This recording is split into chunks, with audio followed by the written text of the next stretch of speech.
Hello guys, it's Frost and welcome to another Blender tutorial.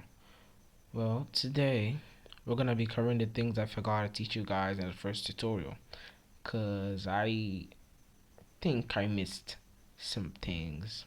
Well, I guess it's a beginner tutorial. There's a lot to talk about. Well, I missed one of the main things what I'm supposed to talk about. So I'm really sorry if you weren't able to follow my first Blender tutorial. So with all that said, let's start. Let's begin, man.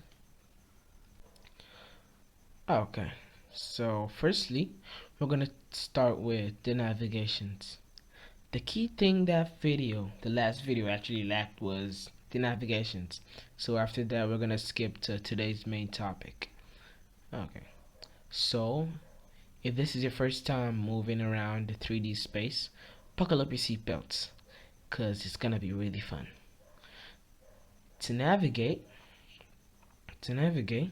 click on the middle mouse button to change your view in the 3D viewport. So, okay, I need to enable my screencast keys. So, screencast keys and enable screencast keys. Okay, so to move around the 3D viewport with your mouse, you gotta click the middle mouse button and drag. So you can see we're moving around the 3D viewport. Well, in case, for instance, there's an object here, so let's change the cursor. So we can do shift right click and shift A to import a mesh, and we import a cube. So there's an object here, and I'm not getting a clear view of this object. So all I want to do to get a clearer view, to look at it more better, you could hold shift and hold the middle mouse button and then drag.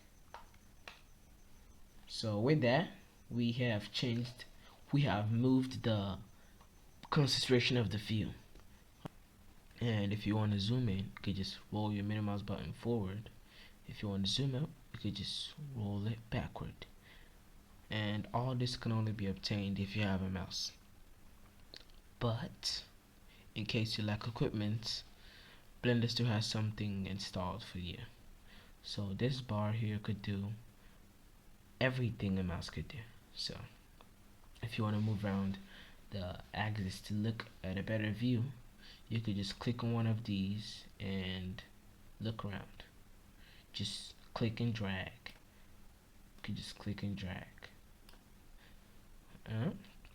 And if you want to zoom in or zoom out, if you want to zoom in, you could just right click on these and drag it forward. Well, if you want to zoom out, you could just drag it backwards, forward and backward. And if you want to get a good look on this guy here, you could just hold the hands and drag, right click and drag, and you could get a better view of this. This here is the camera. We all know that the camera is used to get a good angle when you're animating, to get a good angle in your animation. So once we click on it, it takes us to the default camera view angle. It is set directly at the cube, so this is just the default angle of the camera. So to get out of camera view without clicking this stuff, we could just press 0 on your numpad. So, and this here is a grid. You can change to the orthographic view or the perspective view. So if we click on it, it takes us to this view. Well, so you could change. Well, I like this one more better. So that's a wrap. That's all for today. Thanks for watching, and see you guys in the next tutorial.